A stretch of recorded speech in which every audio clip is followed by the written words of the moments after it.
Você sabia que existem licitações em que o governo pode contratar sem fazer uma disputa formal?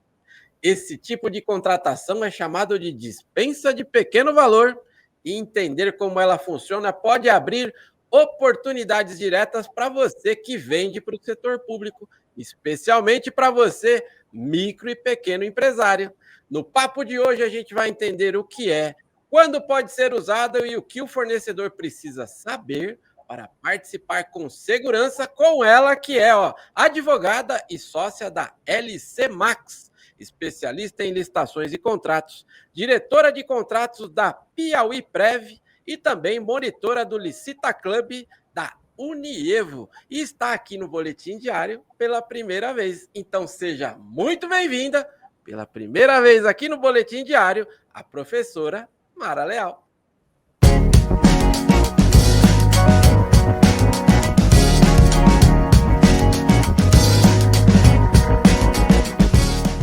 Olá, Ricardo. Tudo bem com todos? É um prazer estar aqui com vocês, né? Trocando um pouco de informações sobre dispensa de pequeno valor. Estou muito feliz com o convite e vamos lá. É isso aí, Mara. Eu também quero agradecer, em nome de toda a família Forset, o seu tempo, a disponibilidade. Para você que acompanha aqui esse canal, ela está gravando numa sexta-feira à tarde. É isso aí mesmo, para trazer conteúdo para você. Então vamos lá, Mara. Eu quero aproveitar o seu tempo aqui justamente para trazer um tema que eu vejo que o pessoal tem falado pouco. Mas vamos lá, tem muita gente que ainda não conhece, tem gente que está chegando agora, tem gente que participa há muito tempo de licitação, mas alguém já colocou ali na cabeça dele que isso não vale a pena prestar atenção. Então vamos esclarecer? Primeiro explica aí para a gente o que é na íntegra, né? A dispensa de pequeno valor. Por favor, professor, o espaço é todo seu. Está prevista na Lei 14.133, mais especificamente no artigo 75, incisos 1 e 2 da lei. A contratação direta e especificamente a dispensa de pequeno valor, ela permite que a administração pública ela permite que a administração pública contrate sem licitação quando o valor ele é extremamente reduzido ou quando ele está dentro dos limites que foram colocados no artigo 75, inciso 1 e 2. E qual é o objetivo da dispensa de pequeno valor? É dar uma agilidade nas aquisições simples para resolver problemas pontuais para a administração. Um fato interessante da dispensa de pequeno valor são os valores que são disponíveis no inciso 1 para contratações de obras e serviços de engenharia e manutenção de veículos, né? Que esses valores que estão dispostos, eles são atualizados todo 1º de janeiro de cada ano, por determinação do artigo 182 da Lei 14.133, né? E esse ano, para a administração que contratou ou que ainda vai contratar uma obra, um serviço de engenharia, outros serviços ou compras, os valores hoje estão atualizados em R$ 125.451,15 e R$ 62.725,59. Um fato interessante da dispensa de pequeno valor e que muitos agentes administrativos podem não saber é sobre a instrução processual, que ela é mais simples, ela é mais célere, menos burocrática e que, conhecendo certos aspectos e certos detalhes da própria lei, você pode conseguir instruir um processo com mais celeridade e atender aquele fim da administração, resolvendo problemas mais rápidos. Então, vou dizer quais são os requisitos para a instrução do processo de dispensa de pequeno valor que devem ser observados para ter uma celeridade maior, né?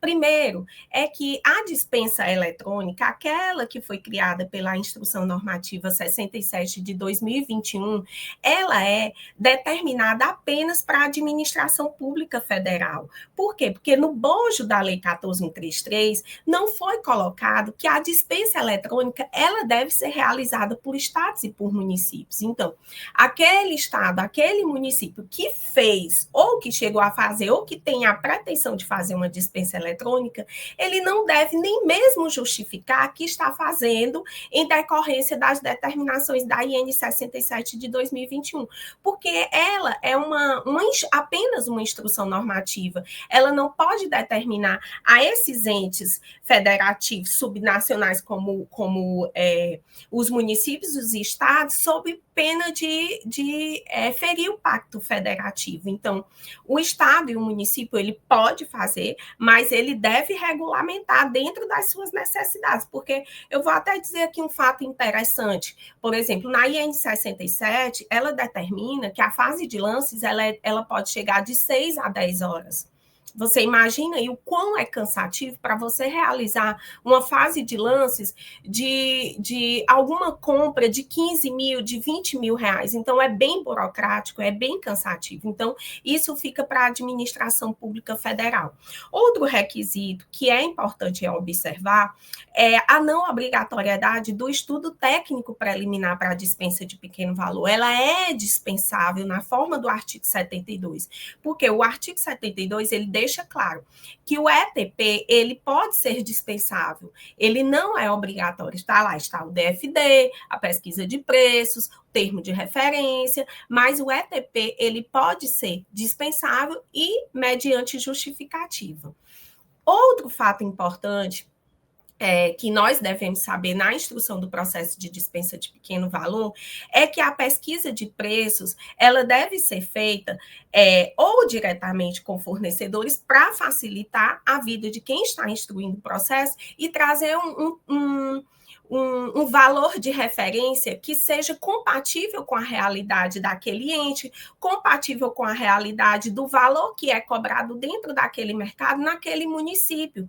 Entendeu? Então, é importante. Muitos professores defendem que essa cotação, que essa pesquisa de preços seja feita diretamente com fornecedores. Por exemplo, o professor Tiossi, o professor Jamil, o próprio professor Janderson, eles orientam que nessa dispensa de pequeno valor a gente faça diretamente com os fornecedores para trazer um preço real para dentro daquele processo. Até porque, quando o aviso ele for publicado, pelo agente, né, disponibilizado no sítio eletrônico, o fornecedor do outro lado que tem interesse em fornecer para aquela administração, ele não vai saber o que está sendo praticado, ele vai saber do preço que ele cobra no mercado, inclusive dos pares deles que trabalham com aquele objeto. Então, a cotação com fornecedores, ela é um instrumento importante para a dispensa de pequeno valor, porque ela vai, de fato, trazer aquela realidade. Vou trazer outro instrumento e outro requisito importante para a dispensa de pequeno valor, é que a publicidade para a dispensa de pequeno valor pelos municípios, pelo Estado, quando não se trata de cotação eletrônica, ela deve ser feita de dispensa eletrônica, ela deve ser feita em sítio eletrônico oficial. Então, muitos se perguntam, o que é o sítio eletrônico oficial? É o PNCP? É o site? É o diário? O sítio eletrônico oficial, em orientações de professores, ele é o site do órgão, é o site daquele município, onde os fornecedores eles devem estar atentos a essas publicações, mas não menos importantes, que você não possa publicar também no PNCP, no Diário Oficial do Estado ou no Diário Oficial do município. Eu, particularmente, faço pelo menos duas publicações durante os 3 dias úteis, né? Mas a lei, ela deixa bem claro, lá no parágrafo 3º do artigo 75, que deve ser em sítio eletrônico oficial. E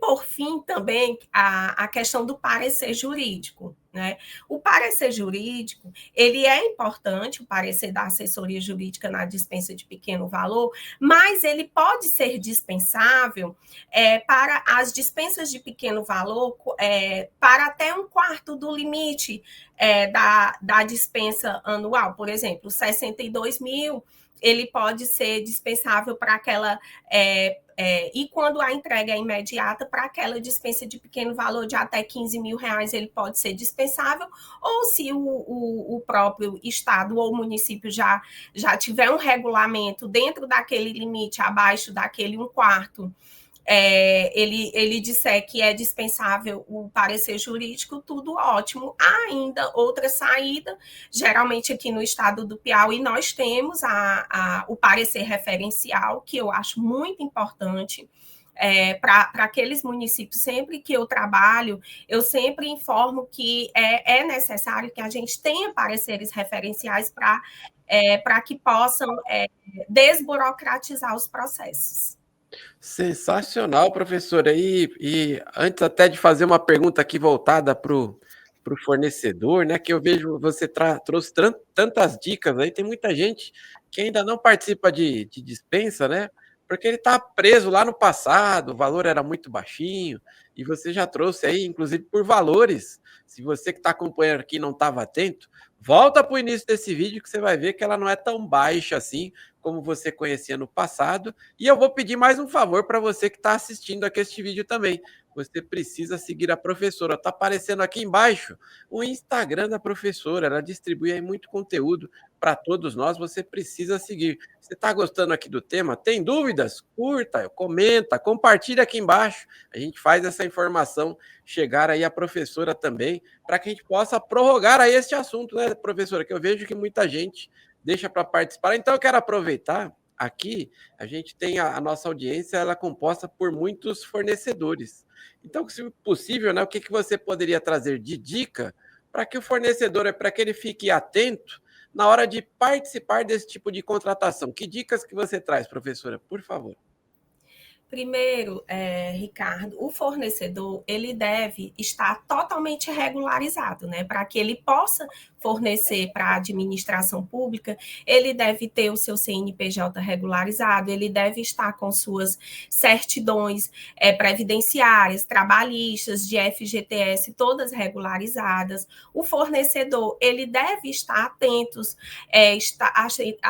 aos sites dos municípios, dos estados e do governo federal. Ele deve ter cadastro nesses sites para que ele possa receber esses alertas de licitação. Ele deve ter conhecimento do Portal Nacional de Contratações Públicas, né, para ele ver os avisos dessas dispensas. Inclusive, hoje eu estava olhando que nós temos mais de 4 mil, cerca de 4.241 avisos de dispensa, seja ele aguardando propostas adicionais, seja ele marcando a data do mini preguinho dentro do PNCP. Então, são oportunidades enormes que o fornecedor tem para poder fornecer para a administração pública. Além de tudo, o fornecedor ele deve saber como fazer uma proposta para poder juntar a proposta dentro no caso, se for uma dispensa eletrônica. O fornecedor deve estar atento com o seu fornecimento, com a data de fornecimento, ele deve estar atento com a fiscalização, ele deve ver se a administração pública ela vai cobrar algo a mais daquele fornecimento, por exemplo, se ela vai cobrar algo a mais para aquele fornecimento, se porventura ela precisar, se for uma entrega parcelada e ela precisar um fato superveniente, que ele entregue aquele bem ou objeto com 5 dias de antecedência. Então, ele deve se preparar também para esses fatos supervenientes. E hoje a gente fala muito da profissionalização do fornecedor, não é, Ricardo? Que é necessário, que ele precisa se profissionalizar, precisa conhecer os editais, precisa conhecer os termos de referência para que ele possa fazer uma execução contratual melhor. É isso aí, professor. E eu tô aqui, conversa de bastidores, né? Eu estava me divertindo aqui que você falou uma palavra que a gente usa muito internamente aqui, né? Que é o preguinho. É isso aí mesmo, professor. A gente vê aí que realmente hoje, né? Se o fornecedor, você bem mencionou, ele precisa se preparar. Impossível se eu não fizer isso aqui, meu marketing vai brigar aqui comigo. Hoje a gente tem muita tecnologia para o fornecedor que deseja participar inclusive de dispensa, porque realmente a professora bem colocou aí, são muitas, milhares aí de oportunidades, e se você não viu, lá no começo ela já deu a dica para vocês, ó, várias acabando ao mesmo tempo, e é um processo que acaba demorando um pouco mais, só que você vai perder muito tempo aí se você acabar não utilizando a tecnologia. Se eu não falasse isso aqui, me perdoe, Mara, mas o pessoal depois ia me bater aqui internamente. E eu tenho que mencionar isso porque realmente a gente buscou há bastante tempo, entendemos que, poxa, essa modalidade aqui, ela vai crescer, ela está aumentando, e isso a gente viu na prática o quanto tá acontecendo aí. Mara, o tempo, ele não me ajuda muito, então eu quero fazer um convite para quem está acompanhando o vídeo até aqui. Pode ser que você veio pela rede aí da professora e eventualmente você não conhece ainda a Forset. Vai aparecer aqui embaixo, ó, @licitaforset. Nós vamos atrás aí de diversos professores para falar de diversos temas, dos mais variados temas, sempre pensando em você. Eu falei lá no começo da entrevista e vou repetir aqui, ó. A professora Mara Leal arrumou um tempo numa sexta-feira à tarde, num dia ensolarado, onde ela está gravando aí, mas para trazer este conteúdo aqui para vocês. Então, Mara, eu vou pedir, se possível, que você já caminhe aí fazendo suas considerações finais, para depois eu encerrar aqui esse nosso primeiro bate-papo. Muito obrigada, Ricardo. Obrigada à Forset por essa oportunidade, pelo boletim diário. Quero dizer que vocês sigam as redes da Forset, que vocês vão sempre estar tendo várias novidades acerca das licitações, que é uma imensidão, né? Todo dia são coisas novas, tanto dos tribunais, e também é uma oportunidade muito grande para quem quer ser fornecedor da administração pública. É um mercado imenso, só de ver que lá na central de compras do governo federal, quando teve a última atualização em julho, só de contratação direta foi 71 bilhões. Você veja aí a imensidão, né? Então é uma oportunidade muito grande, eu agradeço, viu?